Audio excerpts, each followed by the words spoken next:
After 5 years of marriage, I was still childless. One day, my angry mother-in-law pushed me hard and spoke loudly. "You are not a real woman. You cannot give birth." She called me a she-male and ordered me to leave the room immediately and sleep on the balcony. I was stunned by her reaction, but sadly, my husband still stood with his mother and supported her. I left the room immediately and planned to take action, but after 1 month. My name is Emma, and I want to share my story. It's a story of love, conflict, and ultimately, the struggle for independence. 5 years ago, I thought I had everything figured out. I was a 32-year-old marketing executive, dedicated to my career and passionate about my work.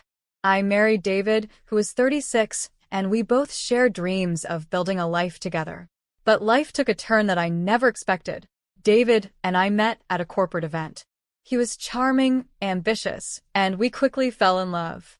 Our wedding felt like the beginning of a fairy tale. We were eager to start a family, but we also wanted to enjoy our freedom for a while.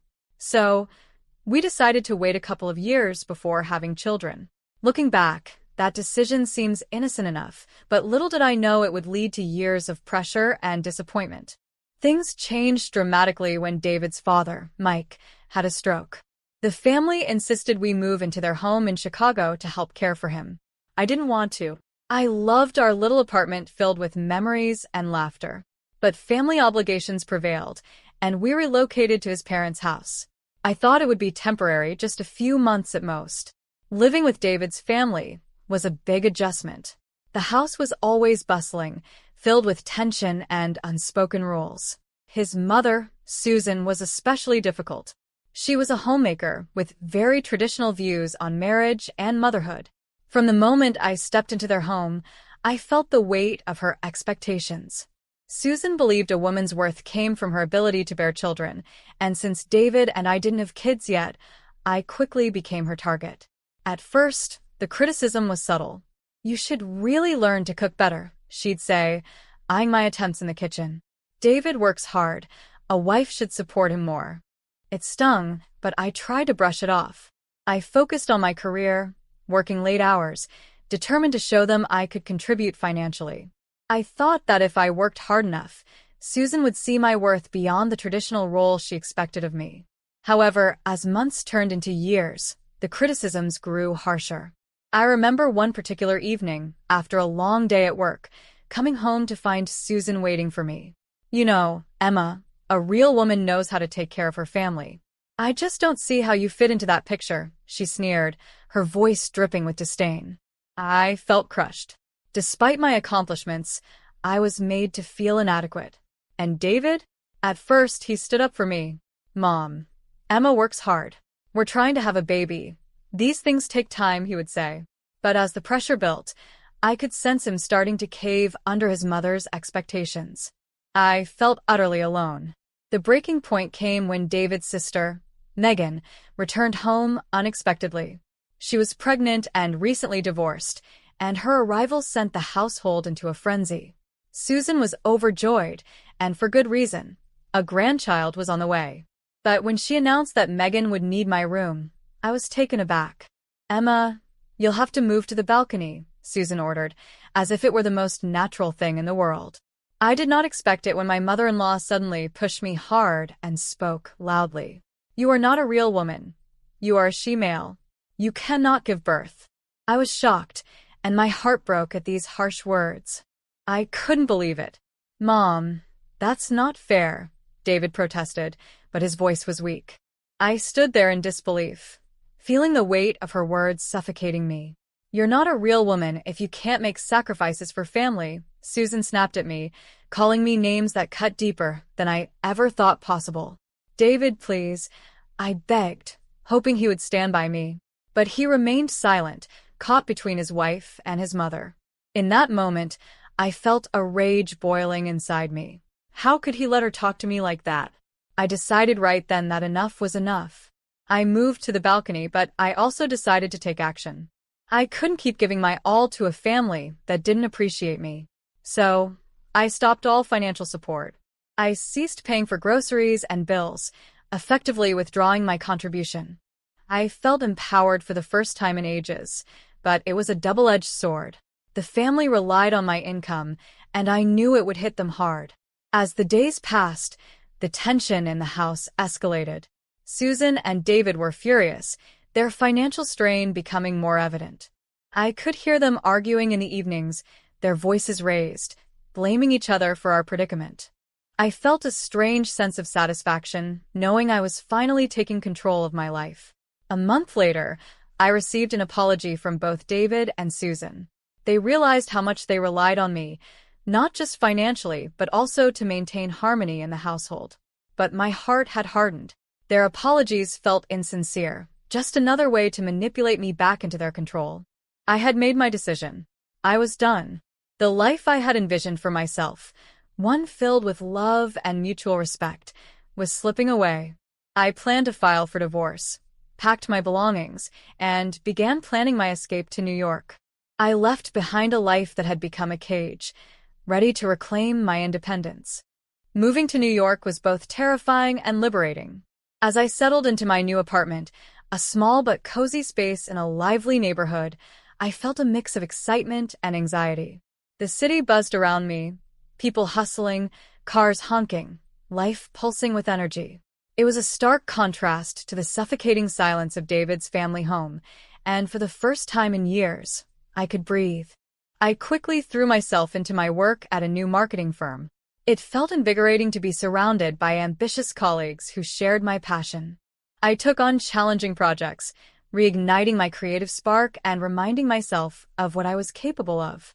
Each success felt like a personal victory, a testament to my independence and resilience.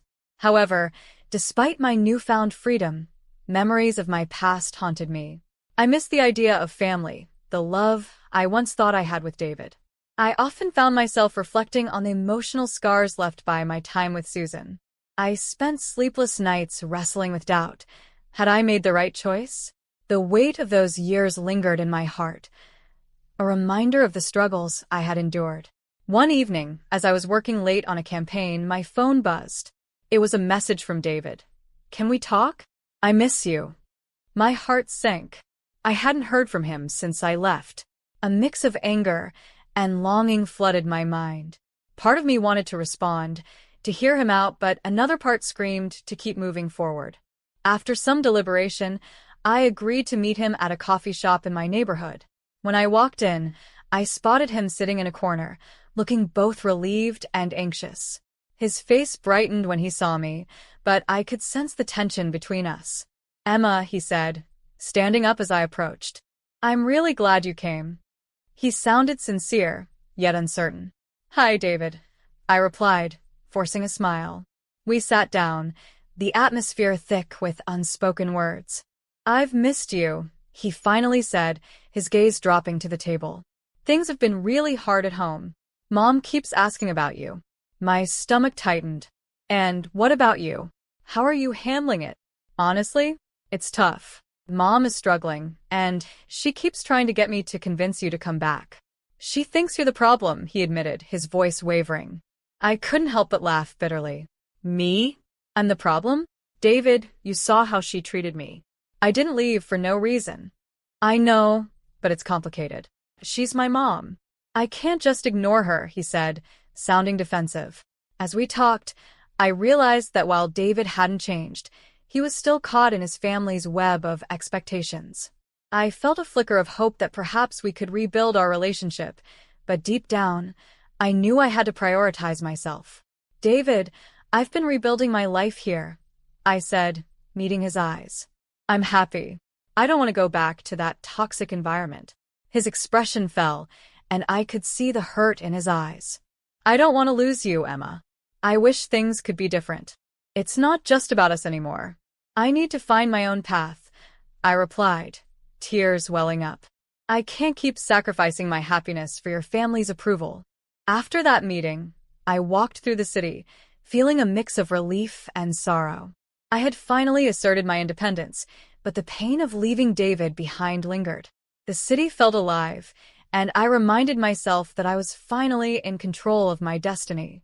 Days turned into weeks, and I immersed myself in my work. I made new friends who inspired me and encouraged my ambitions. I took classes to expand my skills, pushing myself further than I ever thought possible. However, the pressure from David's family never fully vanished. Susan called occasionally, trying to guilt-trip me. "You were part of this family, Emma. You can't just abandon us," she would say, her tone harsh and accusatory. Each call left me drained, but I held firm. "I'm not abandoning anyone, Susan.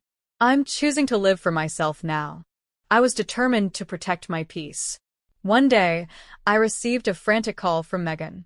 "Emma, I really need to talk to you." "It's about Mom," she said, her voice trembling. I could hear the desperation and worry in her tone. We met at a cafe near my apartment.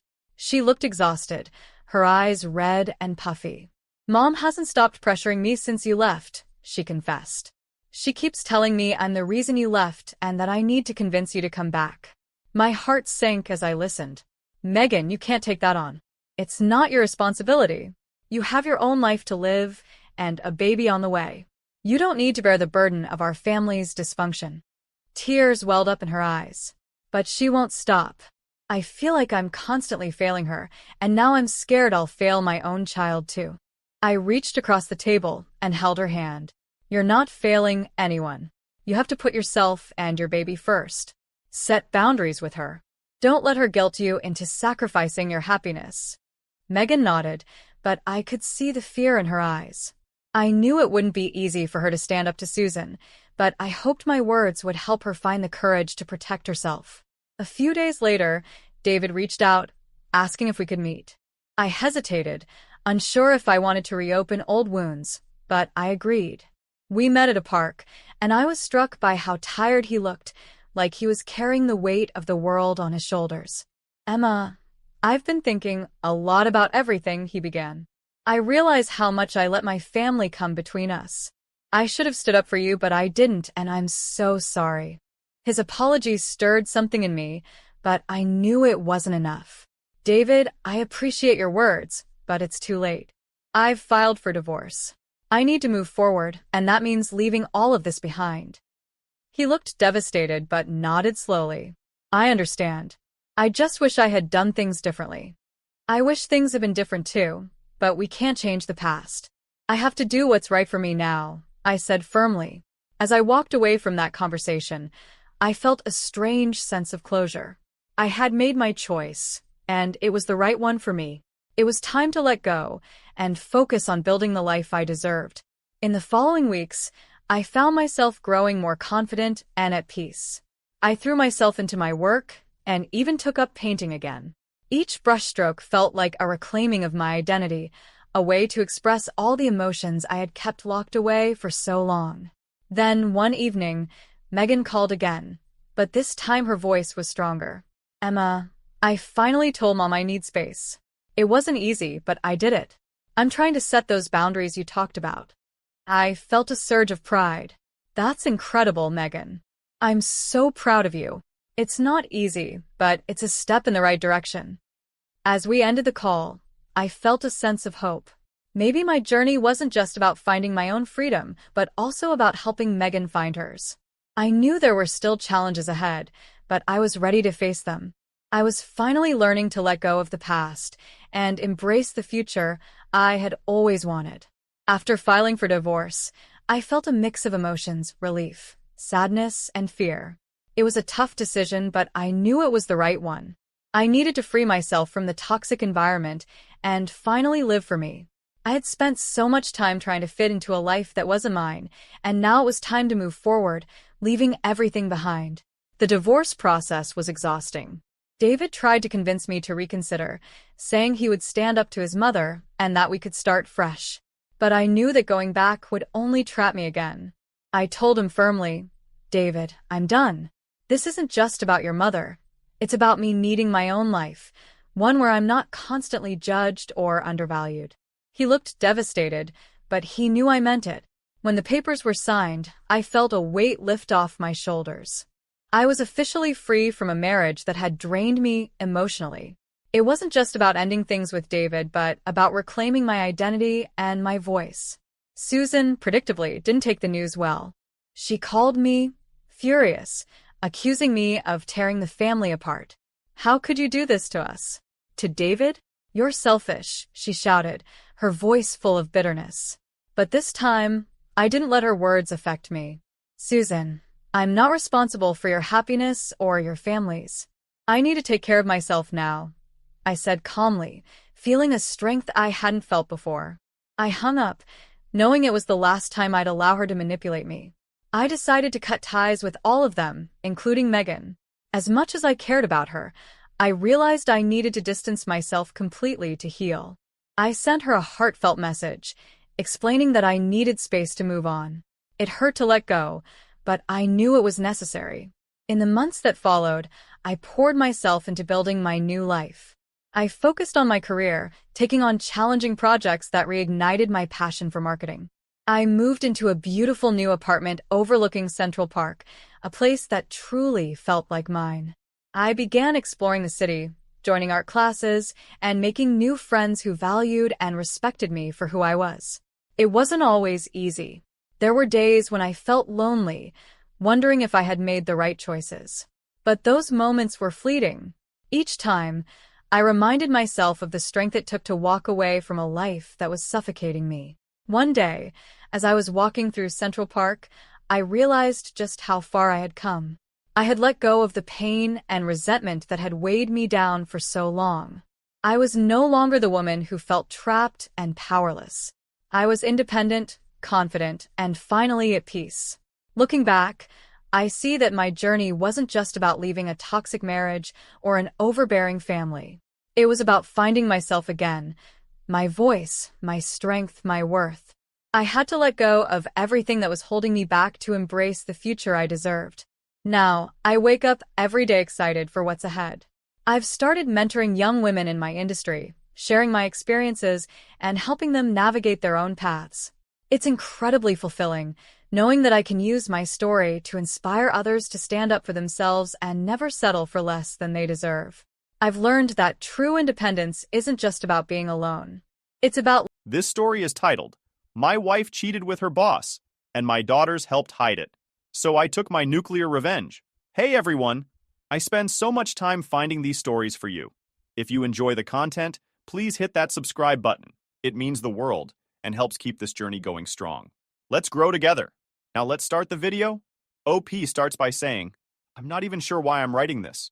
Maybe to vent, maybe to get it out of my system, maybe to make sense of it all, because right now, my life feels like it's been ripped to shreds and I can barely keep it together. I just need to tell someone, even if it's strangers on the internet.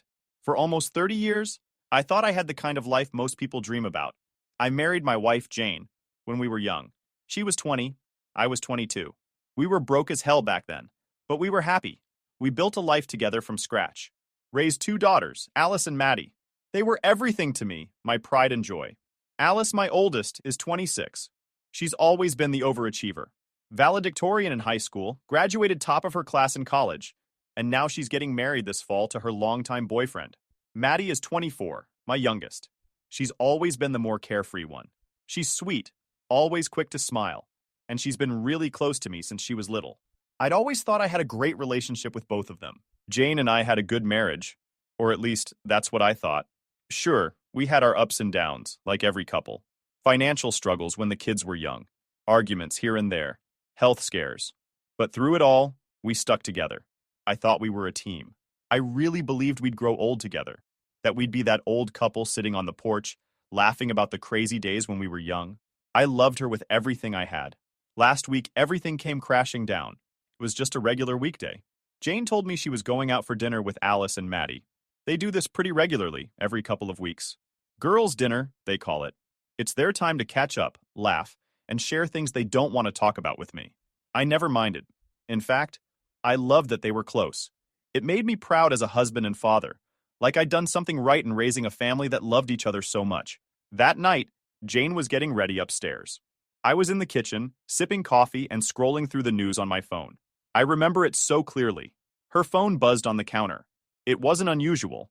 She gets messages from the girls all the time, especially when they're organizing plans. Without thinking, I picked it up. I'm not proud of what I did next.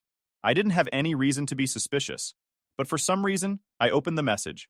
It was from an unsaved number. "Can't wait to see you tonight." I froze. My first reaction was confusion. This couldn't be right. It had to be a mistake, or maybe it wasn't what it looked like. I stared at the message for what felt like forever, my mind racing. Finally, I tapped on the thread to see the rest of the conversation. What I found destroyed me. The messages weren't long, but they didn't have to be. They were enough to tell me exactly what was going on. The texts were from her boss. They were meeting for dinner, and it was obvious this wasn't a business dinner. The tone of the messages was flirty, affectionate. There were texts from earlier that week. I miss you. Once a week isn't enough. Jane had replied, I miss you too. My stomach turned. My heart started racing. My hands were shaking so much I almost dropped the phone. This was my wife. The woman I'd built my life with, the mother of my children. She was having an affair. I didn't know what to do. Part of me wanted to march upstairs and confront her right then and there. But I couldn't. I was in shock, trying to process what I'd just seen. I needed more information. I needed to be absolutely sure. A few minutes later, Jane came downstairs. She was dressed up, looking beautiful as always. She smiled at me, kissed me on the cheek, and said, Don't wait up, okay? Her voice was so casual, so warm, like everything was normal. I don't know how I kept it together, but I managed to say, Have fun with the girls. As soon as she walked out the door, I grabbed her phone and turned on location sharing. I'd never done anything like that before. I'd never felt the need to spy on her or anyone else. But in that moment, I didn't care. I needed to know the truth. I sat there for a while, staring at my own phone, waiting for her location to update. When it finally did, my heart sank even further. She wasn't heading to the restaurant where she and the girls usually met. She was going somewhere else, a place we'd been to many times as a family. I texted Alice and Maddie, What time are you meeting Mom for dinner? Both of them responded almost immediately. Alice said, 7 o'clock, can't wait to see her. Maddie said something similar. They were lying. My own daughters were lying to me. I couldn't believe it. I didn't want to believe it. But at that moment I knew. Jane wasn't the only one betraying me. My daughters were part of it too.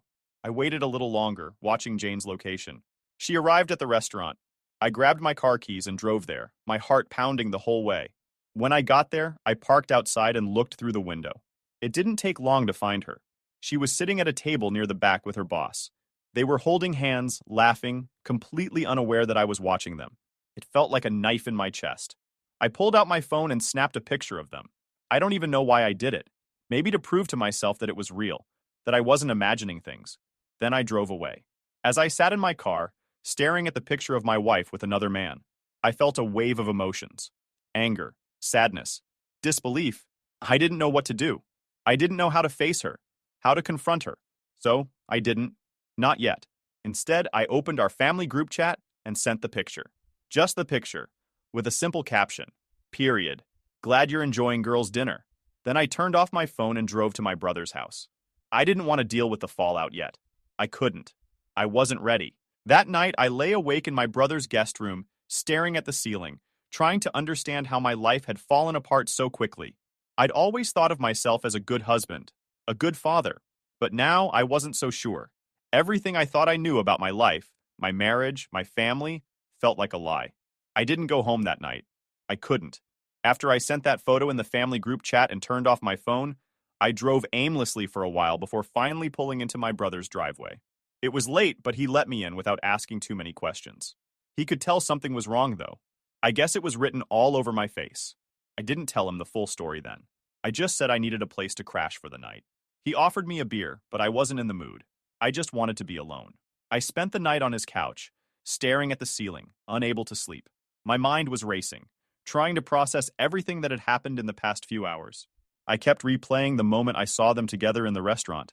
The way Jane smiled at her boss, the way they leaned in close to each other, holding hands like two teenagers in love. It made me sick. How long had this been going on? How had I been so blind? And then there was Alice and Maddie, the way they lied to me so casually, like it was nothing. I raised them to be honest, to have integrity. Yet, here they were, helping their mother cover up an affair. It felt like a betrayal on a completely different level. The next morning, I finally turned my phone back on. It immediately lit up with notifications, texts, missed calls, voicemails. Jane had called me dozens of times. Alice and Maddie had texted me as well. I didn't have the strength to read everything at once, so I skimmed through. Jane's messages were what I expected. Please call me. I can explain. It's not what you think. We need to talk. Dot. I didn't listen to her voicemails. I couldn't bring myself to hear her voice. I knew it would just make me angrier. Maddie's messages hit differently. She sent me wall after wall of texts, apologizing profusely. Dad, I'm so sorry. I never should have lied to you. I hate myself for what I did. Please don't hate me. Can we please talk? I'm so scared I've ruined everything. She even had her boyfriend text me.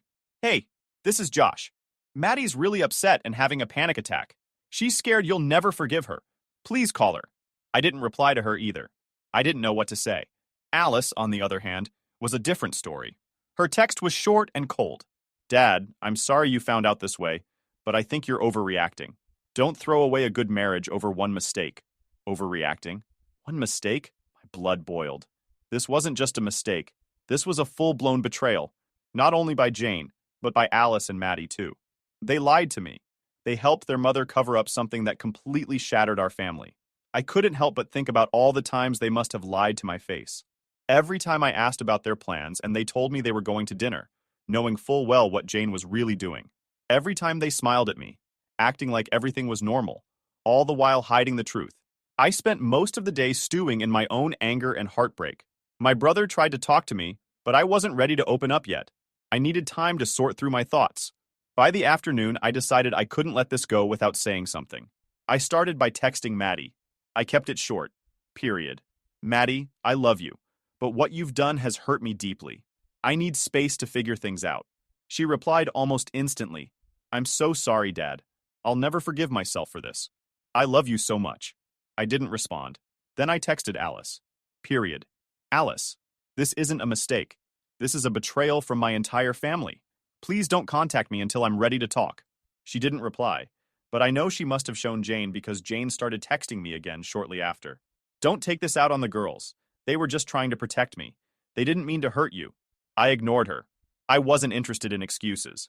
Later that evening, I finally told my brother the full story. I showed him the messages, the photo, everything. He was furious on my behalf. You need to cut them all off, he said. They clearly don't respect you. Why should you keep them in your life? His words hit me hard, because deep down I knew he was right. But cutting off my daughters? That was a step I wasn't sure I could take. That night, I started thinking about the next steps. I knew my marriage to Jane was over. There was no coming back from this. I didn't even want to try. But what about Alice and Maddie? Could I ever trust them again? Could I ever look at them the same way, knowing what they did? I decided I needed time. Time to think, time to process, time to figure out how to move forward. But one thing was certain. My life as I knew it was over. The fallout didn't just hit like a bomb. It lingered. A slow, suffocating burn. By the time I got back to my brother's place that evening, I wasn't angry anymore. I was numb. Every emotion I had felt earlier, the rage, the disbelief, the heartbreak, had given way to a dull, crushing weight in my chest. It was like the life I had built, the one I thought was rock solid, was crumbling, and all I could do was watch. The first thing I noticed when I turned on my phone was the silence. For all the notifications and missed calls earlier in the day, now there was nothing new. No more frantic texts from Maddie, no follow-ups from Alice, no voice messages from Jane. It was like they realized I wasn't going to respond and gave up. Or maybe they were regrouping. Who knows? Either way, the quiet was unsettling. The silence gave me time to think, and that wasn't a good thing. When the anger was gone, all that was left was the hurt. The questions that kept swirling in my head like a tornado. How long had this been going on? How many times had Jane lied to my face? Did Alice and Maddie ever feel guilty about what they were doing? Or was this all just normal for them, betraying their father to protect their mother? I sat down with my brother that night and laid it all out for him. He didn't say much while I was talking, just listened. I told him about finding the texts on Jane's phone, the lies from Alice and Maddie, the picture I took of Jane with her boss at the restaurant, and the family group chat bomb I dropped before disappearing. When I finished, he leaned back in his chair and shook his head. That's messed up, he said. I don't even know where to start. I mean, I always thought Jane was a little, too polished, but I didn't think she'd do something like this. And the girls? Man, I don't know. It's low. It was a relief to hear someone else say it out loud, to confirm that I wasn't overreacting or losing my mind. But it didn't make it any easier. My brother was furious on my behalf, which helped in the moment. But the truth was, I didn't need his anger. I had plenty of my own.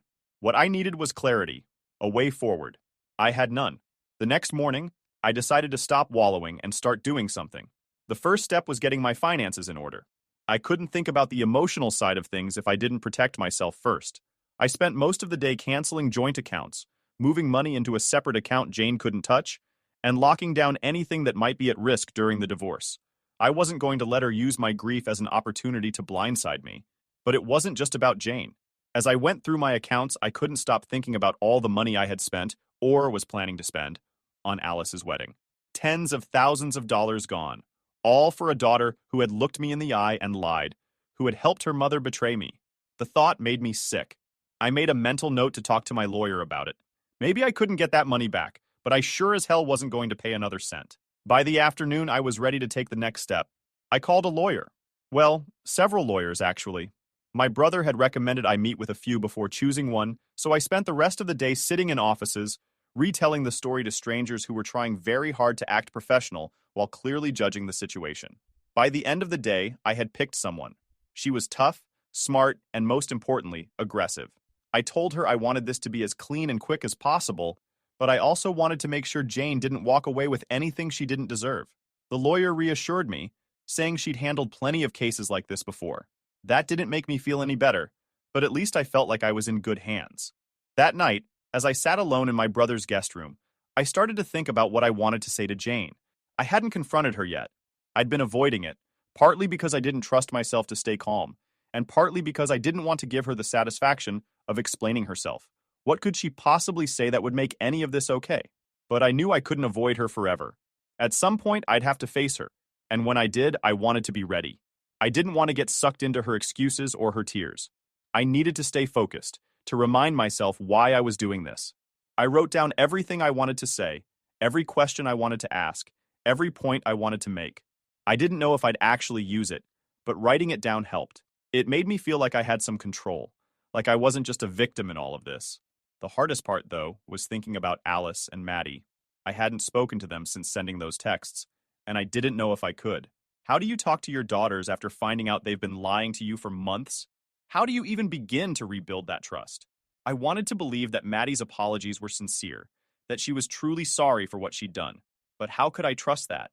How could I trust anything she said after what I'd discovered?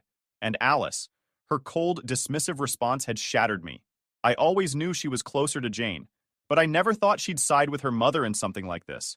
It felt like she'd made her choice, and it wasn't me. That night, I made another decision. I wasn't going to reach out to them. If they wanted to fix this, they'd have to come to me. I wasn't going to chase after them, begging for their forgiveness or their explanations. They made their choices, and now they'd have to live with the consequences. As I lay in bed, staring at the ceiling again, I felt a strange sense of calm. For the first time since discovering the affair, I didn't feel completely lost. I had a plan.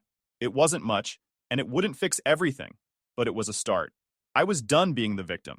From now on, I was going to take control. After 2 days of sitting in my brother's guest room, dodging calls and sorting through my emotions, I decided it was time to face Jane. Avoiding her wasn't going to change anything, and I had things I needed to say, things she needed to hear. I texted her late that night. "We need to talk.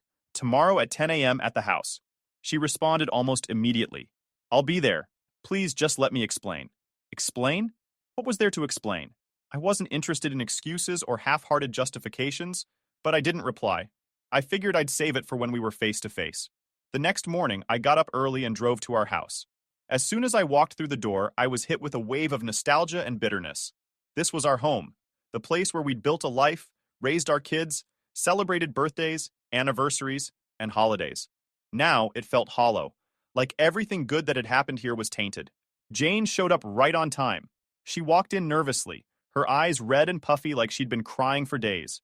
She was holding her phone in one hand like it was a shield, and I noticed she wasn't wearing her wedding ring. That detail stung more than it should have. "Thanks for agreeing to meet," she said softly, standing just inside the door like she was afraid to come any closer. "Don't thank me," I said. My voice came out colder than I expected. "I'm not here to make things easier for you." That set the tone for the conversation. We sat down at the dining room table, the same table where we'd shared countless family dinners. She started talking right away, saying all the things I'd expected her to say. It wasn't serious. It didn't mean anything. It was a mistake. She kept repeating herself, cycling through the same tired lines, Like if she said them enough, they'd start to sound believable. Stop, I said finally, cutting her off. I don't want to hear excuses, I want answers. She looked at me confused. What do you mean? How long? I asked. She hesitated. A few months. Try again. Her face crumpled and she whispered, almost a year. I clenched my fists under the table, trying to keep my anger in check. A year. An entire year of lies. How many times had she smiled at me, kissed me, told me she loved me, all while sneaking around behind my back? And the girls? I asked. How long have they known? Jane winced, her eyes darting away. Not the whole time. I told them a couple of months ago. I didn't mean to drag them into it, but you did, I interrupted. You made them part of your lies. Do you have any idea what that's done to me? She started crying then, full-on sobbing. I didn't mean for any of this to happen. I never wanted to hurt you, but I was so unhappy and… Unhappy? I snapped. My voice echoed in the empty house. You were unhappy, so you decided to blow up our family? You were unhappy, so you cheated on me and dragged our daughters into your mess? Do you have any idea what you've done, Jane? She didn't answer. She just sat there, crying into her hands. And for the first time, I didn't feel sorry for her. You've ruined everything, I said quietly. Not just our marriage, but my relationship with Alice and Maddie. How am I supposed to trust them after this? How am I supposed to look at them and not see this betrayal? I didn't want them to lie to you, she whispered. I didn't want any of this. Then why did you do it? I asked. Why didn't you come to me if you were so unhappy? Why didn't you try to fix things instead of sneaking around behind my back? She didn't have an answer. Or maybe she did, but it didn't matter. Whatever she said wouldn't change what she'd done. After a long silence, I stood up. I'm filing for divorce, I said. You'll hear from my lawyer soon. Please don't do this, she begged, standing up too. We can work through this. We can fix it. There's nothing to fix, I said. You made your choice, and now I'm making mine. Before I walked out, I turned to her one last time. By the way, don't expect me to pay for Alice's wedding anymore. She can ask her boss to foot the bill, since you're both so good at keeping secrets. Her face crumpled again, but I didn't stick around to see her reaction. On my way out of the house, I paused in the hallway, staring at the family photos hanging on the wall.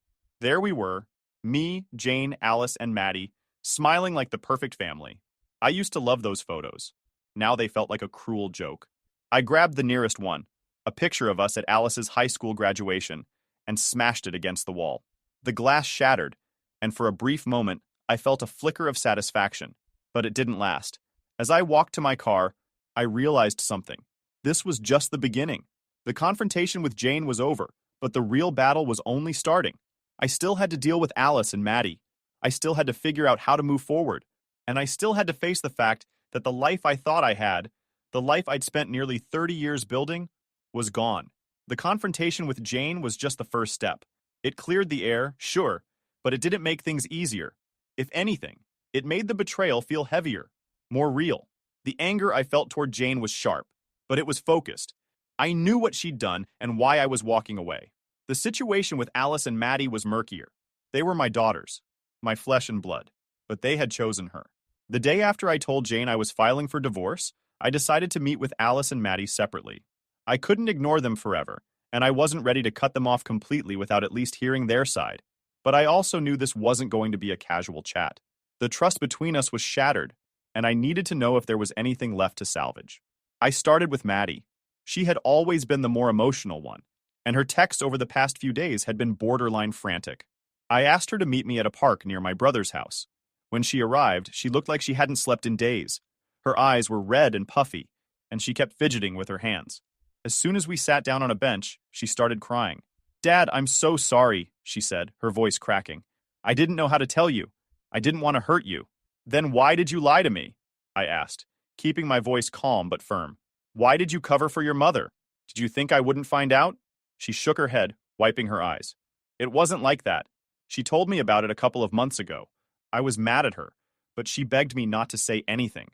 She said she'd end it soon, that it was just a phase. I didn't know what to do." I stared at her, trying to process her words. "So, you decided to protect her instead of telling me the truth?" "I thought she was going to stop," Maddie said, her voice barely above a whisper. "I didn't want to blow up the family if there was a chance she'd fix things. I didn't know it would get this far." "That's not good enough, Maddie," I said. "You don't get to excuse what you did by saying you didn't know. You knew she was cheating. You knew she was lying to me. and you went along with it. Do you have any idea how that makes me feel? She broke down again, covering her face with her hands. I felt a pang of guilt watching her cry, but I couldn't let it soften me. This wasn't just about the affair anymore. It was about the damage they'd all done to my trust. I'm not saying this to punish you, I said finally, but I need you to understand how deeply this has hurt me. Right now, I don't know if I can trust you. I don't know if I'll ever be able to trust you the way I used to. Maddie nodded, her shoulders shaking. I'll do anything to fix this, Dad. Anything. Just tell me what to do. I didn't have an answer for her. I told her I needed time and left. My meeting with Alice was a completely different story. I asked her to meet me at a coffee shop, thinking it would be better to talk in a neutral space. She showed up 10 minutes late, looking polished and composed, as if nothing had happened. That alone rubbed me the wrong way. Thanks for meeting me, she said as she sat down. I didn't waste any time. Alice, why didn't you tell me about your mother's affair? She sighed, leaning back in her chair. Dad, I didn't want to get involved. It's between you and Mom. I thought it was better to stay out of it. Stay out of it? I repeated, my voice rising. You didn't stay out of it, Alice. You lied to me. You covered for her. That's not staying out of it. That's choosing a side. I wasn't choosing sides, she said defensively. I was trying to keep the peace.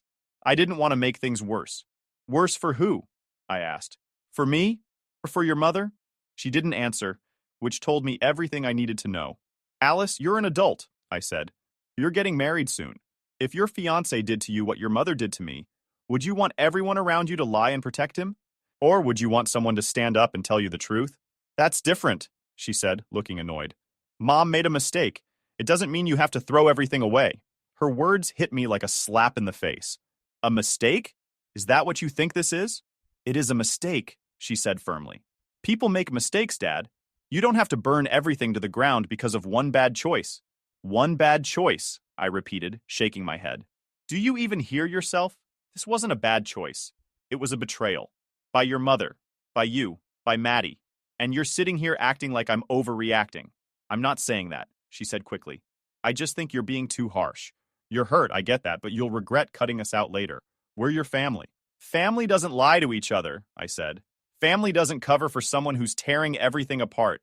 You and Maddie didn't just lie to me. You broke my trust. And right now, I don't see how I can move past that. She crossed her arms, looking frustrated. So what? You're just going to disown us? Pretend we don't exist? I don't know, I admitted. But I can't pretend like nothing happened. I can't pretend like you didn't betray me. We sat in silence for a few minutes before I finally stood up. I've said what I needed to say, I told her. The rest is up to you. She didn't try to stop me as I walked out. That night, I sat alone in my brother's guest room, thinking about both conversations. Maddie seemed genuinely remorseful, but I wasn't sure if I could ever fully forgive her. Alice, on the other hand, was a different story. Her refusal to acknowledge the seriousness of what she'd done made it clear that she didn't think she was in the wrong. For the first time, I seriously considered cutting them both out of my life. It wasn't a decision I wanted to make, but the thought of trying to rebuild a relationship with people who had betrayed me so deeply felt impossible. That night, I finalized my decision. I called my lawyer the next morning and told her to revise my will. Alice and Maddie were to be removed as beneficiaries. Everything, my savings, my retirement fund, the house, would go to my sister and her kids. They had always been there for me, and I knew they wouldn't betray me like my own daughters had. When I told my brother, he didn't even try to talk me out of it. You're doing the right thing, he said. They made their choices. Now they can live with the consequences. The fallout was immediate. Maddie called me the next day, crying hysterically. Dad, please don't do this, she said. I know I messed up, but I love you. I don't care about the money. I just don't want to lose you. Her words hit me harder than I expected, but I stood my ground. Maddie, I'll always love you, I said. But love doesn't mean I can forget what you did. I need time. Maybe someday we can rebuild our relationship, but right now, I can't have you in my life. She kept crying, but eventually she hung up. Alice, predictably, took a different approach. She sent me a long email accusing me of being petty and vindictive. She said I was punishing her for trying to keep the peace and that I was ruining her wedding over something that had nothing to do with her. I didn't respond. There was no point. Jane tried to intervene too. She sent me an email, her tone polished, carefully constructed. She begged me not to cut the girls out of my will, claiming it wasn't fair to punish them for mistakes she had made. She even had the audacity to suggest that removing them would irreparably damage the family. I didn't reply to her either. As the days went on, I started to feel lighter. The anger was still there, but the weight of the betrayal didn't feel as suffocating anymore. Cutting ties wasn't easy, but it was necessary. I needed to protect myself, not just financially, but emotionally. For the first time in weeks, I felt like I could breathe again. It's been a month now since I cut them out of my will. I haven't spoken to Alice or Maddie since. I've heard from mutual friends that Alice is scrambling to find the money to cover the wedding expenses I had been paying for. I don't feel sorry for her. She made her choice when she chose to side with her mother. Maddie, I still think about. Part of me hopes that someday we can reconcile, but only if she truly understands the depth of her betrayal. Until then, I'm focusing on myself. Jane? She's nothing to me now. I don't care what she does or who she does it with. The divorce is moving forward, and my lawyer assures me that she won't get much. That's enough for me. Sometimes I wonder if I made the right choice, cutting them all out of my life. But then I remind myself of one simple truth. They made their choices. Now I'm making mine. I'm finally free. This story is titled, Divorcing My Wife After She Admitted to an Affair. She only stayed because I earned more than her affair partner. Hey everyone, if you're enjoying these stories and want to support the channel, don't forget to hit that subscribe button. It really helps our channel. Now let's start the video. OP starts by saying, Hey guys, first time poster here. Hey Reddit. I never thought I'd be here typing all this out, but life has a way of pulling the rug out from under you, huh? I'm a 46-year-old guy, married for 19 years to my wife, who's 48. We have 2 kids, and while life wasn't perfect, I thought we were doing okay, at least until recently. Now, I don't even know anymore. So, here's the thing. A couple of weeks ago, my wife had a girls' night out with her best friend Sarah. These nights weren't unusual. She's been doing them every now and then for years, and I never questioned it. I trusted her. Stupid me, right? Me. She left around 7 p.m., saying she wouldn't be too late, but she didn't come home until 3 a.m. That was already a red flag. She stumbled in, not drunk, but definitely off. Like, emotionally. Her face was blotchy like she'd been crying. She sat me down and just started talking. She told me Sarah had set her up on a blind date that night. A blind date. My wife? The woman I've been married to for almost 2 decades. The mother of my kids. She explained that Sarah thought it would be fun and that it wasn't serious. I just sat there, trying to process the words coming out of her mouth. She swore up and down that nothing happened. She said the guy was someone Sarah had slept with recently, and she felt it was wrong the moment she agreed to it. She said she just went to meet him, but didn't do anything. Then came the tears. Full-on waterworks. She begged me to forgive her, saying she made a mistake and that she wanted to fix things. I wanted to believe her. I really did. But something didn't sit right.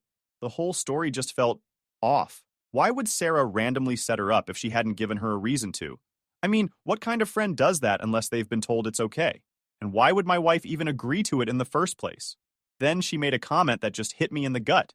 She said the guy worked at a sawmill but didn't make much money, and that's why she realized I was the better option. It wasn't even about me as a person. It was about my paycheck. I couldn't believe what I was hearing. I just stared at her. My mind was racing. It wasn't just that she went on this date. It was that she'd actively considered replacing me, shopping for a better deal, so to speak. I didn't blow up or yell. I didn't throw things or demand answers. I just went numb. I told her I needed some time to think and went to bed. I couldn't even look at her. The next day, she acted like everything was normal, but inside, I was completely broken. A few days later, more things started to come to light. Sarah and my wife had a huge fallout. Suddenly, the woman who'd been her best friend for years was a manipulative liar and a jealous witch. My wife kept saying Sarah was trying to ruin her life and that she couldn't trust her anymore. It didn't take a genius to figure out what was happening. Sarah probably knew everything. Maybe she even threatened to tell me the whole story. And my wife? She was trying to get ahead of it by giving me just enough of the truth to seem honest. But the more I thought about it, the more I realized how much she was holding back. Little things started clicking into place. The late-night texts she'd hide from me. The times she was suddenly too busy for family plans. Even the way she'd been dressing differently over the past few months, like she was trying to impress someone. You know what hurt the most? Wasn't even the idea that she might have cheated. It was the fact that she could do something like this to me and our kids. We've built a life together. We've been through hard times, raised 2 amazing kids, and I thought we were a team. I couldn't get over the fact that she was willing to throw all of that away. For what? A guy who works at a sawmill and couldn't even hold her interest? And if he did have a good job, would she have left me for him? I don't know if she thought confessing would fix things, or if she was just trying to control the narrative. Either way, it backfired. She didn't give me closure or clarity. She just made me question everything about our marriage and who she really is. So now I'm here. I haven't confronted her again yet because I need to be smart about this. I've started getting my financials in order. I've been looking at apartments and thinking about what a separation would look like. It sucks because we've got 2 kids, and they don't deserve to have their world blown up because of her selfishness. I haven't told anyone in my real life yet. Not family, not friends. Just you, Reddit. I don't know why I'm even posting this. Maybe I just need to get it off my chest. Maybe I'm looking for advice. All I know is, something broke inside me that night. I don't feel angry or sad anymore. I just feel done. Done with her lies. Done with pretending everything is okay. Done with trying to hold this marriage together by myself. Thanks for reading. I'll update if anything changes, but for now, I'm just trying to figure out my next move. Update 1 point. Hey Reddit, back again with more of this mess. And let me tell you, it only gets worse. If you thought the confession was bad, the aftermath has been a whole new level of chaos. I've been sitting with this for a few weeks now, and the more I think about it, the more I realize how deep this betrayal goes. So, after my wife's confession, things started falling apart. Fast. First, there was her fallout with Sarah. Now, these two have been best friends for years. Like, call each other 3 times a day, best friends. But after that night, it was like they couldn't stand each other. I overheard my wife on the phone screaming about how Sarah was a toxic liar and how she was trying to ruin her life. At first, I thought maybe Sarah was the one who pushed her into the blind date. But the more I listened, I started eavesdropping. Don't judge me. The more I realized my wife wasn't mad about what Sarah did. She was mad about what Sarah might say. It hit me like a ton of bricks. Sarah knew more than my wife had told me. Maybe she even knew the whole truth. I debated reaching out to Sarah myself, but I stopped short. Would she even tell me the truth? And honestly, did I really want to hear it from her? My gut was already screaming that my wife hadn't told me everything. Every time I replayed her confession in my head, the timeline felt messier and the story had more holes than Swiss cheese. For one, why did she come home at 3 a.m. if nothing happened?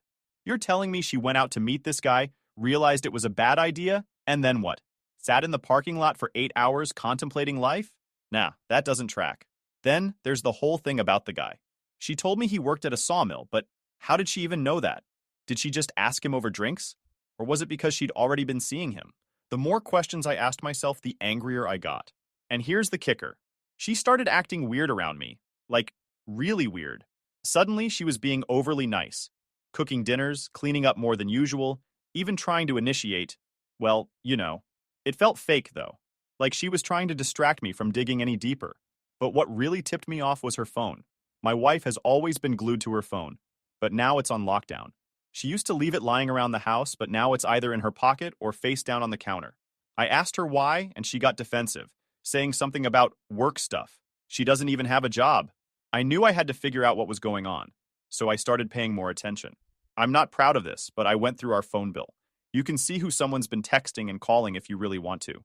And let me tell you, there were a lot of calls and texts to Sarah in the weeks leading up to that night. But after the fallout, nothing. Zero. It was like they'd gone from besties to strangers overnight. At this point, I couldn't ignore the red flags anymore. I started putting pieces together, and what I found made me sick to my stomach. A few months ago, she started dressing differently. Tighter clothes, more makeup, even perfume. I didn't think much of it at the time. I figured maybe she was just trying to feel good about herself. But now, feels like she was trying to impress someone. Then there were the nights she'd suddenly have errands to run, or times she'd go out for hours and come back with nothing to show for it. I chalked it up to her needing space. But now I'm wondering if she was meeting someone. The hardest part is that I don't have solid proof. It's all these little things adding up, but no smoking gun. And honestly, even if I did have proof, would it matter? The trust is gone. Every time I look at her now, I feel like I'm staring at a stranger. Meanwhile, she keeps trying to act like everything's fine. She's talking about planning a family trip for the holidays and asking me to sit down and watch TV with her like we're some happy couple. It's surreal. I've started pulling away, and I think she notices. I'm not as chatty as I used to be. I don't initiate conversations or touch her anymore. I moved into the guest room, and she hasn't even asked me why. Maybe she knows. Maybe she's just hoping I won't follow through with leaving. I've been spending a lot of my time working on my escape plan. I've talked to a lawyer, started looking at apartments, and made a spreadsheet of all our financials. The lawyer told me to be patient and get everything in order before making a move. So that's what I'm doing. It's not easy, though. We live in a small town, less than 900 people, and everyone knows everyone. If I leave, it's going to be messy. People will talk. The kids will be caught in the middle, and I hate that. They don't deserve this. But what's the alternative? Staying in a marriage where my wife clearly doesn't respect me? Pretending everything's fine while she's sneaking around behind my back? I can't do it. I won't. I know some of you might think I should confront her again, but I'm not ready for that. Not yet. I need to be smart about this. She blindsided me with her confession, and I'm not going to let her catch me off guard again. For now, I'm playing the long game. I've started working out again, trying to channel all this anger and pain into something productive. It's not much, but it's better than sitting around stewing in it.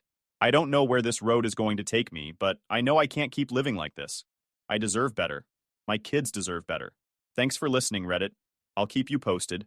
Update 2.0. Hey, Reddit. I'm back, and things have somehow managed to get even more complicated. After the whole mess with the blind date and everything I uncovered afterward, I was already mentally done with my marriage. But life had a different plan, and now I'm tangled in a situation I wouldn't wish on my worst enemy. A couple of weeks ago, my wife got hit with some rough medical news. She's been dealing with asthma-like symptoms for a while now, but I didn't think much of it because she's always had health issues. Turns out it's not just asthma. It's something called eosinophilic asthma. Apparently, it's an autoimmune disorder where her white blood cells attack her lungs. The doctor said it can lead to scarring and other serious issues if it's not treated. Here's the kicker. The treatment is insanely expensive. There's only one medication on the market that can manage her condition. And even with insurance, the copay is $13,000. Yeah, you read that right. $13,000. When she told me, I honestly didn't know how to feel. On one hand, I wouldn't wish that kind of diagnosis on anyone, not even someone who's betrayed me. But on the other hand, I couldn't help but feel like the timing was convenient. She's suddenly all about saving the marriage, bending over backward to please me, and even setting up couples counseling. She says it's because she wants to fix things. But I can't shake the feeling that it's more about keeping access to my insurance. Without it, there's no way she can afford the treatment. Her Medicaid covers the bulk of it, only if there's another primary insurance in place. Mine. I'll be honest, I've been struggling with a lot of guilt over this. I don't want to abandon her in a time of need, but I also can't ignore everything that's happened. It's a constant tug of war in my head. So, let's talk about the counseling. She suggested it, and at first I thought, okay, maybe this will help us communicate better. Maybe I'll finally get some real answers. Spoiler alert, it didn't go that way. The first session was basically her laying out everything I've ever done wrong in our marriage. Some of it was fair. I'm not perfect, and I've made my share of mistakes. But a lot of it felt like a stretch. She complained about me working long hours, which I do to keep us financially afloat. She brought up times I wasn't emotionally available, which is rich coming from someone who went on a blind date behind my back. The therapist tried to keep things balanced, but it felt like my wife dominated the conversation. It wasn't until the second session that the therapist started to push back a little. She asked my wife why she thought it was okay to agree to a blind date in the first place. My wife dodged the question, saying it was a lapse in judgment and that she regretted it. By the third session, things really hit the fan. The therapist asked her, "If you're so quick to point out his faults, what are some things you've done wrong in the marriage?" That was all it took for my wife to lose it. She started yelling, saying the therapist was biased and that we were supposed to be there to fix me, not her. It was honestly embarrassing. She stormed out of the office, leaving me and the therapist sitting there in awkward silence. After a few minutes, the therapist told me, "I don't think this marriage can be salvaged." That hit me hard. I admitted to the therapist that my wife had been unfaithful, and she wasn't surprised. She said it explained a lot of the resentment my wife seemed to harbor toward me. She offered to continue working with me individually, and I told her I'd think about it. On the drive home, my wife went on a rant about how the therapist was a quack and how we didn't need counseling anyway. I didn't say much. I was too drained to argue. At this point, I've been on autopilot at home. I moved into the guest room shortly after that, and we barely speak to each other unless it's about the kids or something practical. Speaking of the kids, they've started to pick up on the tension. My youngest asked me the other day why I don't hug mom anymore. That one gutted me. I didn't know how to explain that the person they see as their loving mother is also the person who shattered my trust. The weirdest part of all this is how paranoid my wife has become. She's constantly asking where I am, who I'm talking to, and what I'm thinking. It's like she knows I'm planning my exit, but can't figure out when or how I'm going to do it. She's trying to act like everything's fine, but I see through it. I've been keeping a low profile, working on getting everything in order. I've spoken to a lawyer about what a divorce would look like, especially with her medical situation. The lawyer said her diagnosis could complicate things because she'll likely push for spousal support to cover her treatment. That's another layer of stress I don't need. I've also started going to the gym again. It's been years since I worked out regularly, but I needed an outlet for all this anger and frustration. Lifting weights has been oddly therapeutic. Every time I pick up a dumbbell, I imagine I'm lifting all the crap she's put me through and throwing it away. It sounds cheesy, but it helps. I don't know where things are going from here. Part of me feels guilty for even considering leaving when she's dealing with a serious health issue, but the other part of me knows that staying would only prolong the inevitable. Thanks for listening, Reddit. Writing all this out has been weirdly cathartic. I'll update again if there's any major news, but for now, I'm just taking things one day at a time. Update 3. Hey Reddit, I wish I could say things have calmed down since my last post, but that'd be a lie. The situation hit a new level of insanity this week, and I'm still trying to wrap my head around it. If you followed my previous posts, you know about the confession, the counseling, and the health diagnosis. What I didn't expect was to get confirmation of her infidelity in the most public and humiliating way possible. It all started at the local grocery store. Now, I live in a small town with fewer than 900 people. Everyone knows everyone, and rumors spread faster than wildfire. I was running errands, minding my business, when I noticed my wife at the other end of the aisle. I almost turned and left because I wasn't in the mood for small talk or forced smiles, but then I saw him. At first, I didn't put two and two together. He was just some random guy walking toward her. But as I got closer, something about the way he approached her felt off. He wasn't just saying hi. He had this confident, almost cocky demeanor, like he knew her well. Too well. I stayed back, pretending to browse the shelves while keeping them in my peripheral vision. My heart was pounding, but I didn't want to jump to conclusions. Then I heard him ask, "So, when can I see you again?" Are you kidding me? He was asking my wife out right there in the middle of the cereal aisle. She looked panicked. She glanced around, probably hoping I wasn't there to witness this train wreck. She told him no, but her tone wasn't exactly firm. It was more like she was trying to let him down gently, which pissed me off even more. I couldn't stay quiet. I walked up to them and asked, loud enough for anyone nearby to hear, "Is this the guy from your girls' night out?" The look on her face was pure terror. She stammered something about it not being what I thought. But the guy? He just froze. He looked me up and down, probably sizing me up, and then asked, "What's it to you?" Big mistake. Now, I'm not a violent person, but I'm not small either. I'm 6 feet 2 inches, 250 pounds, and I've been hitting the gym hard lately. This guy? He was maybe 5 feet 9 inches and 150 pounds soaking wet. I stepped closer, and he backed up into the shelf. I didn't touch him, but my presence alone was enough to make him start stuttering. "I've been her husband for 19 years, I said, keeping my voice low but firm. "So yeah, it's a lot to me." He panicked. He started apologizing, saying he didn't know she was married. Then, without me even asking, he admitted they'd slept together. My wife tried to interrupt, crying and begging me to stop, but I wasn't done. I told him to get out of my sight and that if I ever saw him again, it wouldn't end well for him. He practically sprinted out of the store. My wife was sobbing by then, but I didn't care. I just looked at her and said, "Now I know everything I need to know." I left her there crying in the middle of the aisle and went home. I didn't even feel angry anymore, just numb. For weeks, I'd suspected she was lying about that night, but hearing it confirmed was like a punch to the gut. When she got home, she tried to explain, but I shut her down. I told her I wasn't interested in excuses or half-truths anymore. She admitted that she'd slept with him, but insisted it was a mistake, and that she regretted it immediately. Here's the thing. I might have been able to believe her if she'd come clean from the start, but the way she trickled the truth out over weeks, only confessing when she had no other choice, that killed any chance of reconciliation for me. Since that day, I've been walking around in a fog. I feel like I'm living someone else's life, like this can't possibly be my reality. I look at her and wonder how she could do this to me, to our family. It's like I don't even know who she is anymore. The kids have picked up on the tension, and it's breaking my heart. They don't understand why mom and dad barely speak to each other, or why dad doesn't sleep in the same room anymore.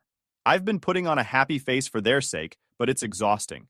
To make matters worse, we've started running into this guy all over town. That's the downside of living in a place this small. You can't escape people. He avoids me like the plague, but my wife? She looks like she wants the ground to swallow her whole every time she sees him. At this point, I'm just waiting for the right moment to serve her divorce papers. I've been working with my lawyer to get everything lined up, and it's taking longer than I'd like. But I want to make sure everything is airtight. I don't want her to have any way to wiggle out of this. I've been spending a lot of time at the gym trying to channel all this anger and pain into something productive. It's the only place where I feel like I have any control over my life right now. I've also started journaling, which is how I've been able to process some of these emotions. Writing it all down helps, but it doesn't erase the hurt. I don't know what the future holds, but I know I can't stay in this marriage. She's tried to apologize and make things right, but it's too little, too late. The damage is done, and there's no going back. Thanks for listening, Reddit. Your support has meant more to me than I can say. I'll update again when there's more to share. For now, I'm just taking it one day at a time. Update 4 point. Hey Reddit, I think this might be my last update for a while. A lot has happened since the grocery store encounter, and I've reached a point where I can't keep spinning my wheels emotionally. The more I think about everything, the clearer it becomes that I need to move forward with purpose. I've been quietly working behind the scenes, getting my plans together while trying to keep things steady for the kids. Let's start with the practical stuff. After the grocery store confrontation, I knew I needed to protect myself legally and financially. I've been in contact with one of the toughest divorce attorneys in the area, someone a friend recommended to me. She didn't sugarcoat anything, which I appreciated. The big issue is, of course, my wife's medical condition. Her diagnosis makes things complicated because the courts might look at me as her financial lifeline. My lawyer explained that even if I can argue that the marriage is over due to her infidelity, there's still a chance I'll be required to provide spousal support, especially since she hasn't worked in over 20 years. That stings, but I'd rather deal with it than stay trapped in this sham of a marriage. The insurance situation is another headache. Right now, her medication costs are covered because my work insurance is primary, and Medicaid kicks in as secondary. If I leave, that dynamic changes. Medicaid would still cover her, but she might face huge copays or have to fight to keep her coverage. I feel for her in that regard. I really do. But it's hard to summon sympathy for someone who only seemed to appreciate what I brought to the table after she got caught cheating. I'm documenting everything now. Finances, her diagnosis, her lack of income, and even the fact that I've been the sole provider for nearly 2 decades. It's tedious, but my lawyer says it'll be crucial during the divorce proceedings. I've also started looking into the best way to split custody of the kids while minimizing the emotional toll on them. Speaking of the kids, they've been my main focus through all of this. I've been trying to maintain some sense of normalcy for them, but it's hard when the tension at home is so thick you could cut it with a knife. My oldest is a teenager, and I think they've started to piece together that something's wrong. They've been spending more time in their room, which hurts because we used to be so close. My youngest, on the other hand, is still blissfully unaware. They asked me the other day if we could all go out to eat as a family like we used to. That one broke me a little. I made up an excuse about being too busy with work, but the truth is, I can't sit across from my wife and pretend everything's fine. Now, on to my wife. Since the grocery store incident, she's been a mess. She's constantly trying to apologize or start conversations about us, but I've shut all of that down. I've told her we can talk about practical matters, bills, schedules, the kids, but anything beyond that is off limits.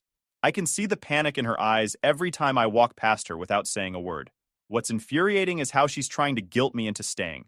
She keeps bringing up her medical condition, saying things like, "I don't know how I'll survive without your support." The old me might have fallen for that, but not anymore. I see it for what it is. Manipulation. She also keeps asking where I'm going when I leave the house. It's like she's convinced I'm planning something. And in a way, she's right. I am planning something. I'm planning to leave. But I've been careful not to let her catch on.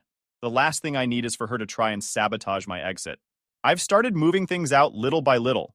Just small stuff for now. Important documents, personal items, things she wouldn't notice right away. I rented a small storage unit a few towns over where I'm keeping everything. Once I've got the bigger pieces in place, a place to live, finalized custody plans, etc., I'll make my move. In the meantime, I've been focusing on myself. The gym has become my sanctuary. Every time I lift a weight or run on the treadmill, it feels like I'm shedding a piece of the anger and resentment I've been carrying. I've also started journaling regularly. Writing everything down helps me organize my thoughts and process my emotions without spiraling. I'll admit, there's still a part of me that feels conflicted. Not about leaving, I'm 100% certain that's the right choice, but about how to do it in a way that's best for the kids. They didn't ask for any of this, and I hate that they're going to be caught in the middle. My lawyer says it's crucial to emphasize their well-being during the divorce proceedings, so that's what I'm focused on. One thing that's helped is finding a support group online. It's not the same as having someone in real life to talk to, but it's comforting to know I'm not alone in this. A lot of people in the group have been through similar situations, and their advice has been invaluable. Looking back, it's wild to think how much has changed in just a few months. I went from thinking I had a stable, loving marriage to realizing it was built on lies. But as painful as it's been, I've also learned a lot about myself. I've learned that I'm stronger than I thought, that I deserve better, and that it's never too late to start over. I don't know what the future holds, but I do know this. I'm done living for someone who doesn't value me. My kids deserve a dad who's happy and whole, not one who's stuck in a toxic situation. And I deserve a chance to rebuild my life on my terms. Thanks for sticking with me through this journey, Reddit. Writing all of this out has been a lifeline, and I truly appreciate everyone who's taken the time to comment or offer advice. I'll update again when the dust has settled. But for now, I'm focused on moving forward, one step at a time. Take care, and wish me luck. Final update. Hey Reddit, this will be my final update. A lot has happened since my last post, and I'm finally on the other side of everything. It's been a long, draining process, but I can finally say the divorce is final and I've moved out. First off, thank you to everyone who has followed along and offered advice, support, or just an ear to vent to. Writing these posts has been cathartic, and your responses helped me feel less alone during some of the darkest days of my life. Let me walk you through how everything went down, step by step.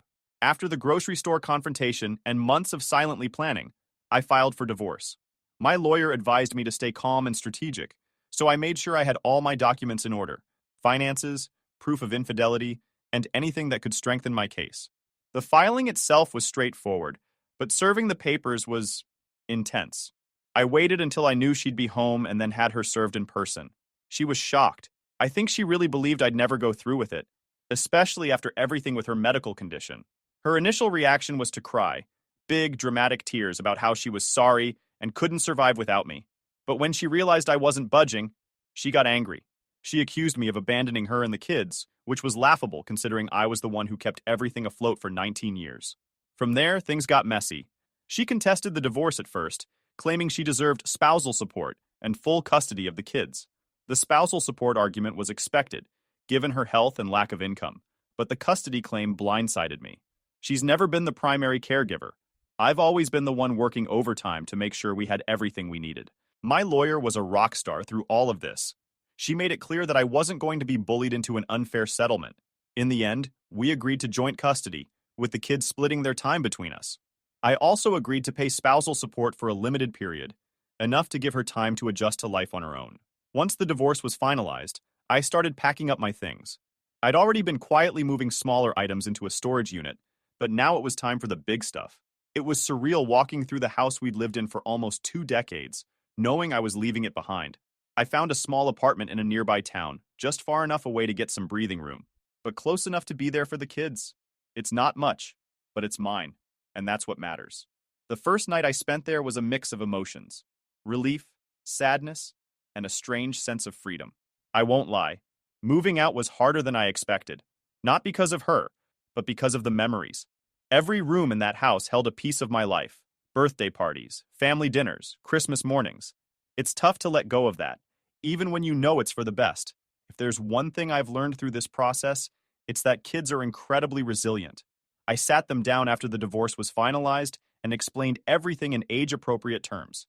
I made it clear that none of this was their fault, and that both their mom and I loved them very much.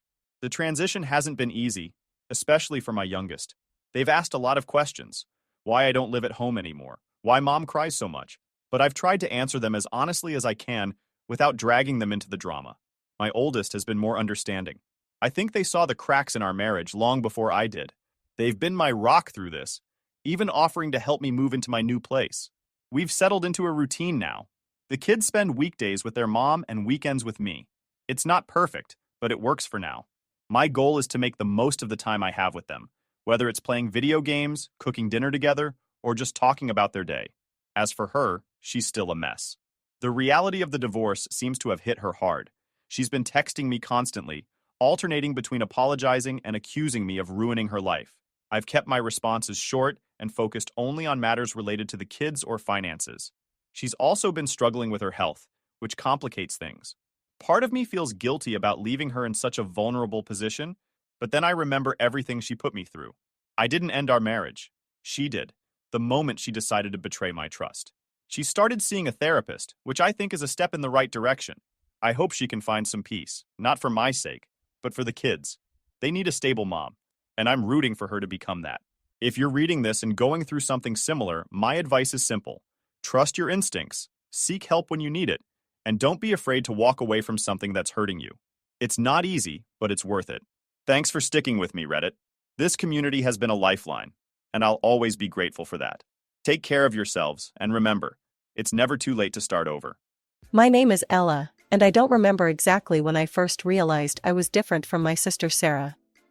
Maybe it was when I was 7, and she was 4, watching her play with dolls while I helped Mom with dinner. Or perhaps it was during all those afternoons when I'd peek through our kitchen window, watching other kids playing outside while I scrubbed dishes that were almost too high for me to reach. "Ella, homework done?"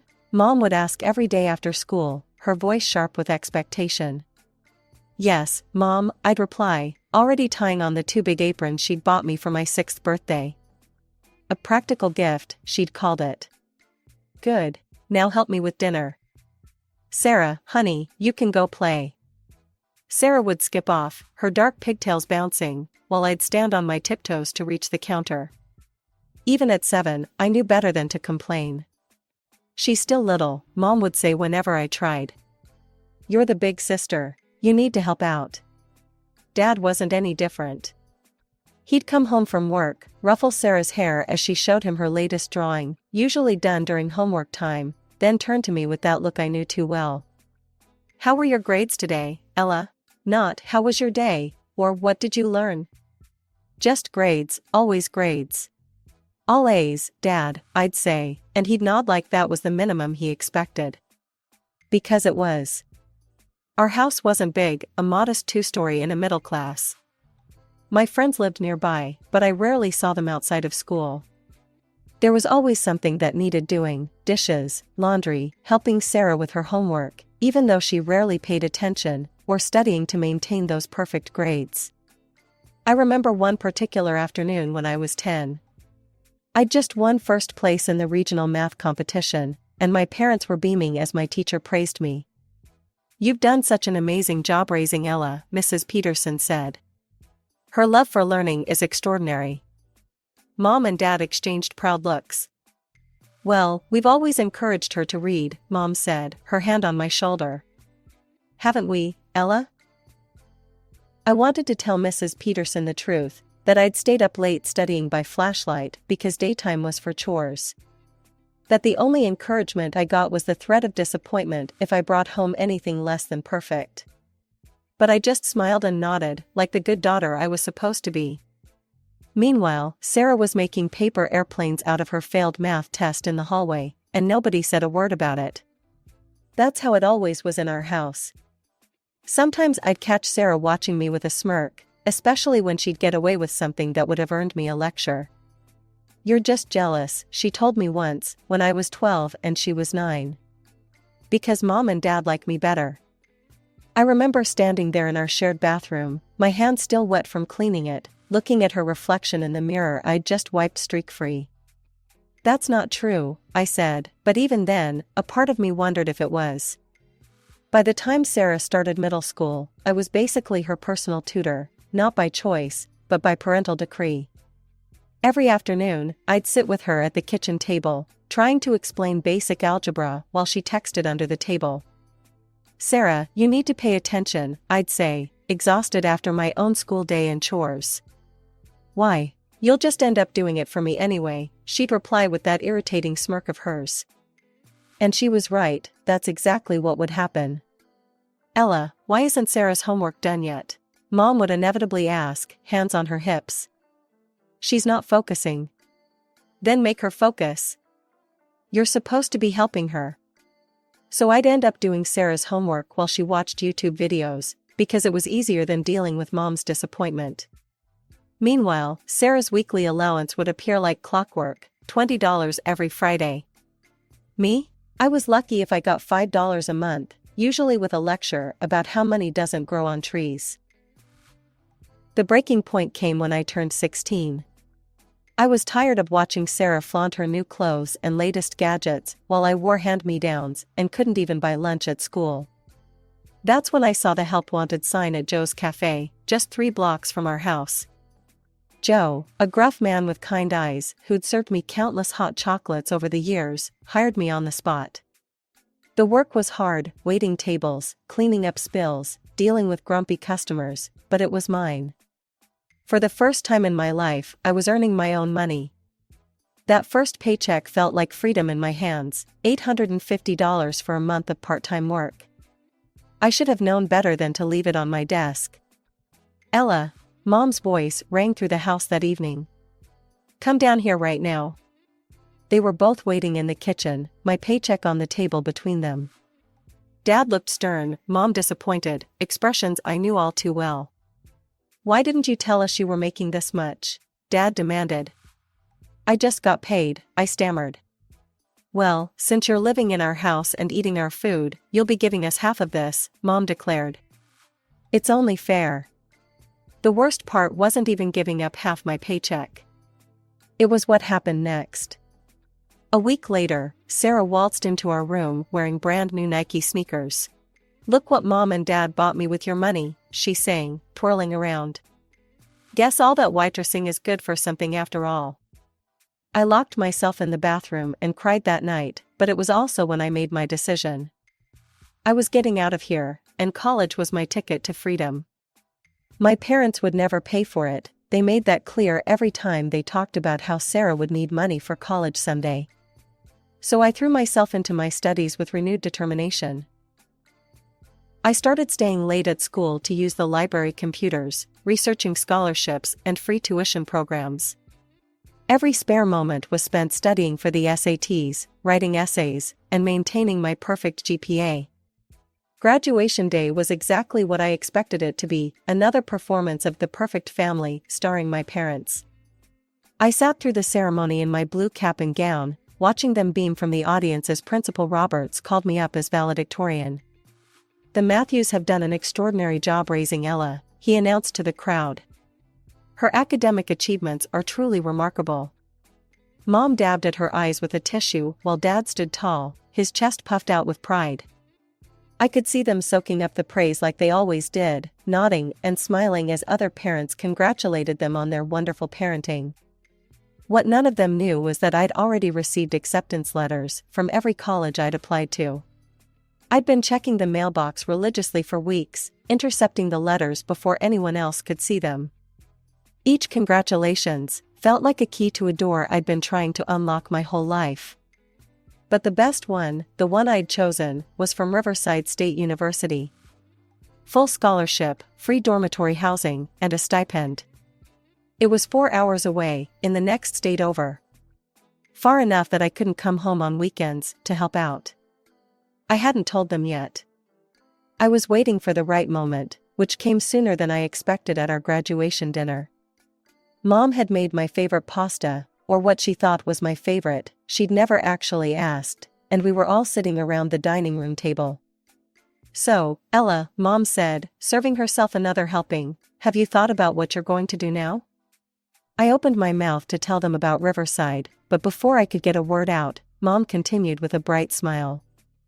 I was talking to Joe at the cafe yesterday. He said he'd be happy to take you on full time. Wouldn't that be wonderful?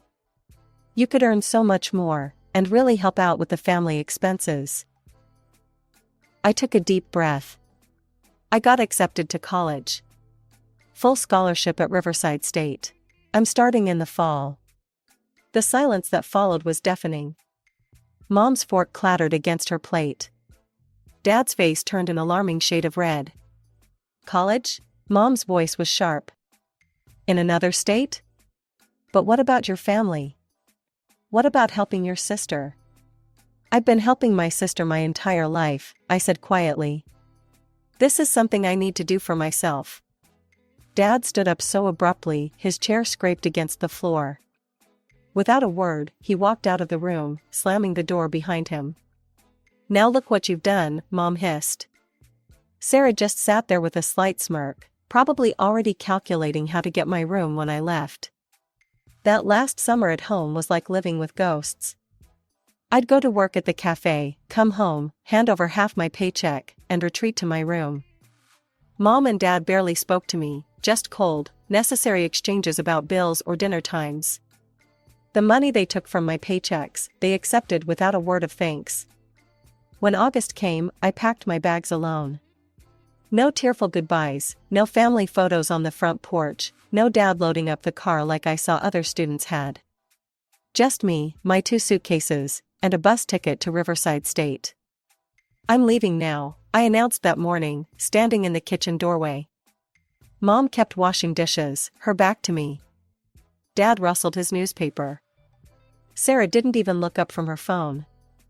Okay, Mom said, like I'd told her I was going to the grocery store. The bus ride to college was 4 hours of pure relief. With each mile, I felt lighter, freer.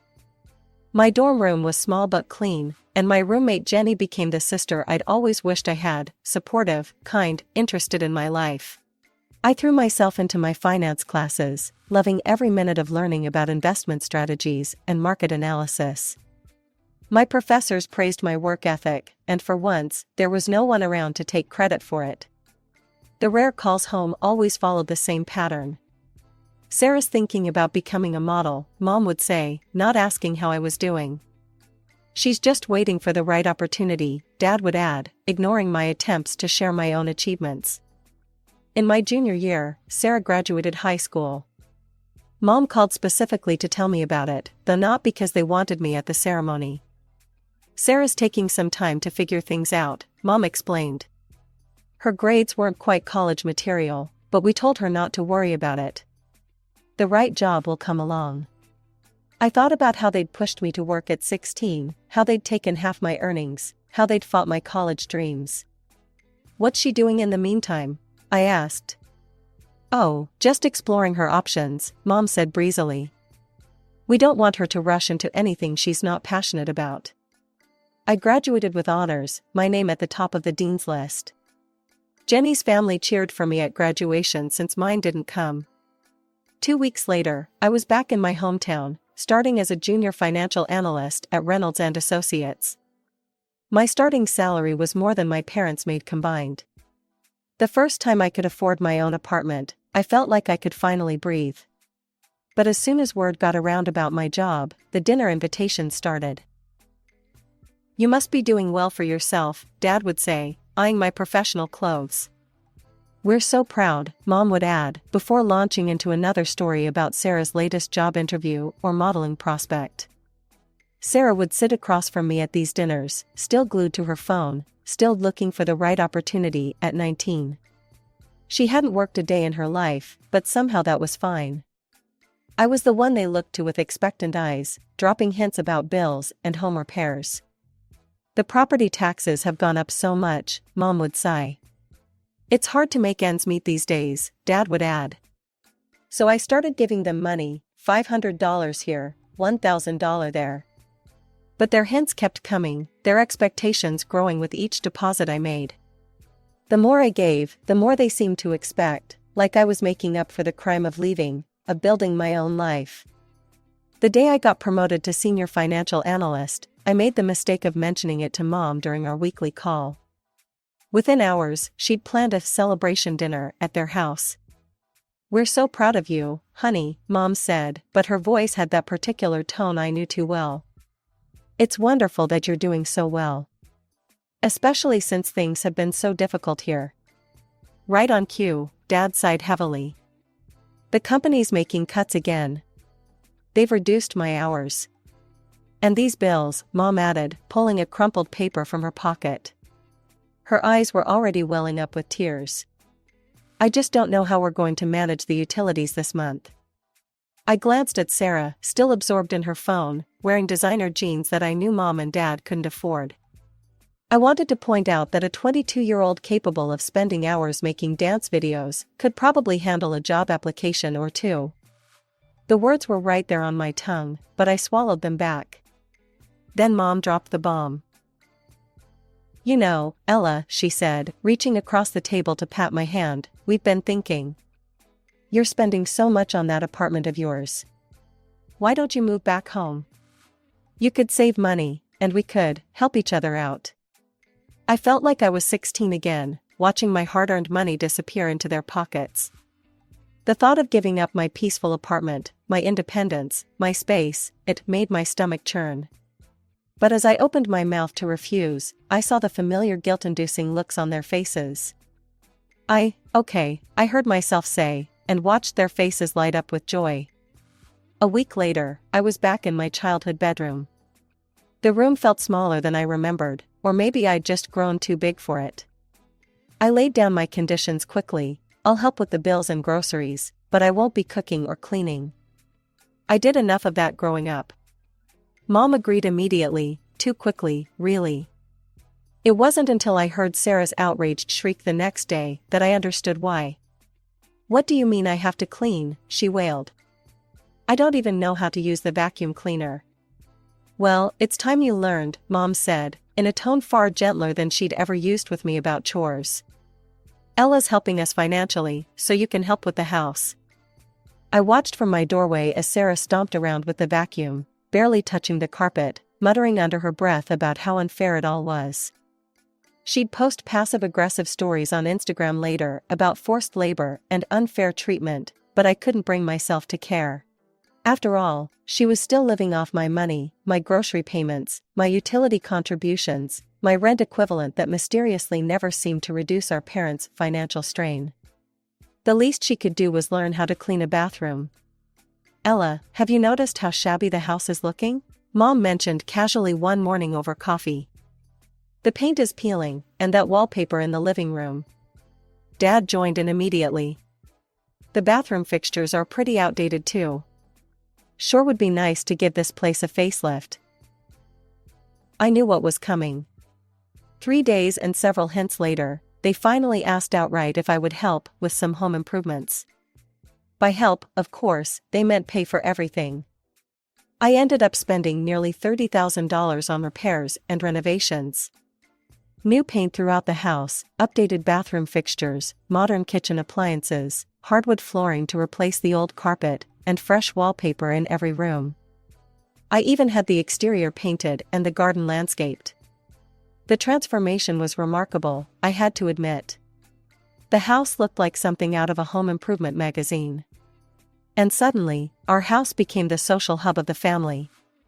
"You must come see what we've done with the place," Mom would say on the phone to relatives and friends. "We've made such wonderful improvements." Always we.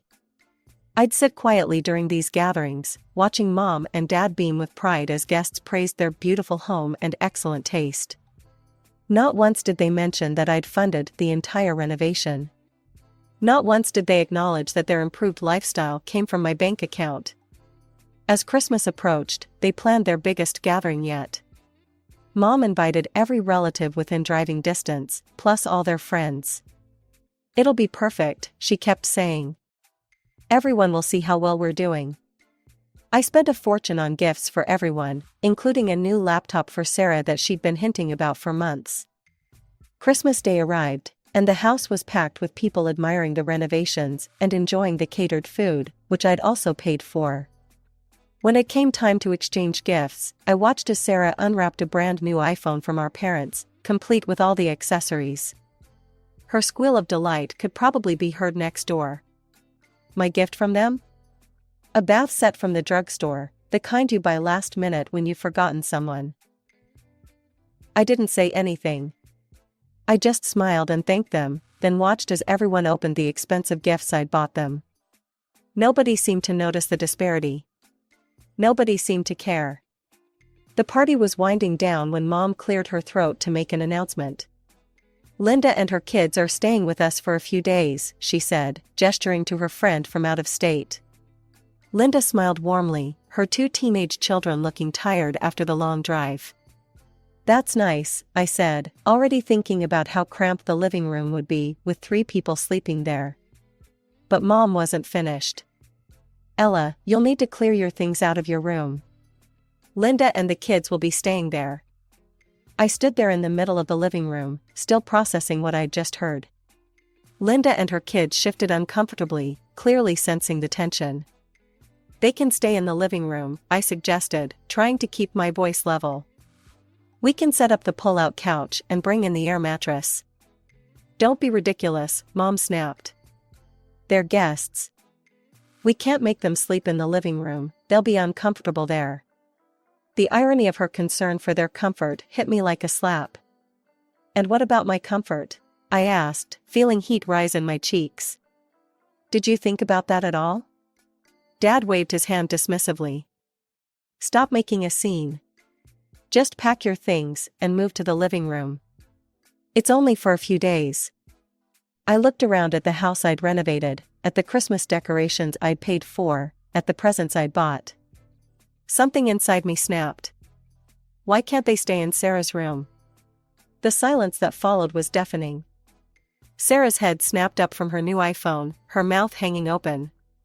Mom and Dad looked at each other like I'd suggested setting the house on fire. I can't believe you'd even suggest that, Sarah sputtered. That's completely out of the question, Mom said firmly. Why? I pressed. Why is it okay to displace me but not her? Mom's face turned red. You're embarrassing me in front of my friend, she hissed. This is not how we raised you to behave. If you can't show proper respect in this house, Dad thundered, then maybe you shouldn't be here at all. Get out, Mom added, her voice shrill. Get out until you learn some manners. I looked at them, really looked at them. At Mom's self-righteous anger, at Dad's red face, at Sarah's smug little smile. Not one of them seemed to remember or care that I was the one who'd paid for the roof over their heads, the food on their table, the presents under their tree. I didn't remind them. Instead, I walked upstairs to my room, the room they wanted to give away, like it was theirs to give. My hands were steady as I packed my suitcase, as I made calls to find a hotel or hostel that had vacancies on Christmas night. The Paradise Inn, a small hostel on the edge of town, had one room left. I booked it immediately. 20 minutes later, I walked down those beautiful hardwood stairs I'd paid for, carrying my suitcase. Nobody tried to stop me. Nobody said a word. Sarah just smirked and went back to playing with her new iPhone. The Paradise Inn wasn't much, a small room with a lumpy bed and a bathroom down the hall, but it felt more like home than my parents' house had in years. I spent New Year's Eve there, alone with Chinese takeout and my laptop, searching for apartments. I found a one-bedroom apartment in a modern complex across town, far from my parents' neighborhood. My phone buzzed constantly those first few days, texts and calls from my parents and Sarah. I didn't read or answer any of them. I bought furniture I actually liked, not just what my parents would approve of. Painted the walls colors I chose. Created a space that was entirely mine. 2 weeks after I moved in, Mom finally caught me off guard. I answered my phone without checking the caller ID, a mistake I wouldn't make again. The utility bills are due, she said without preamble, her voice sharp and demanding. Linda and her kids are gone now, so you can come back. Your room is waiting. I almost laughed at the absurdity of it. No hello, no apology, just another demand. No, I said quietly.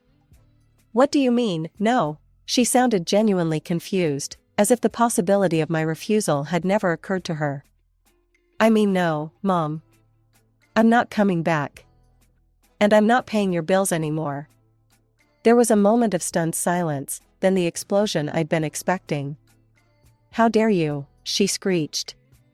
After everything we've done for you? This is how you repay us? By abandoning your family when we need you? I let her rant for a moment, listening to the familiar guilt trips and accusations. They didn't touch me anymore. You made it very clear how you really feel about me, I said when she paused for breath. You've shown me that I'm nothing more than a checkbook to you.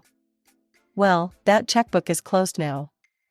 Don't call me again unless you're ready to treat me with respect. I hung up before she could respond. The calls and texts intensified after that.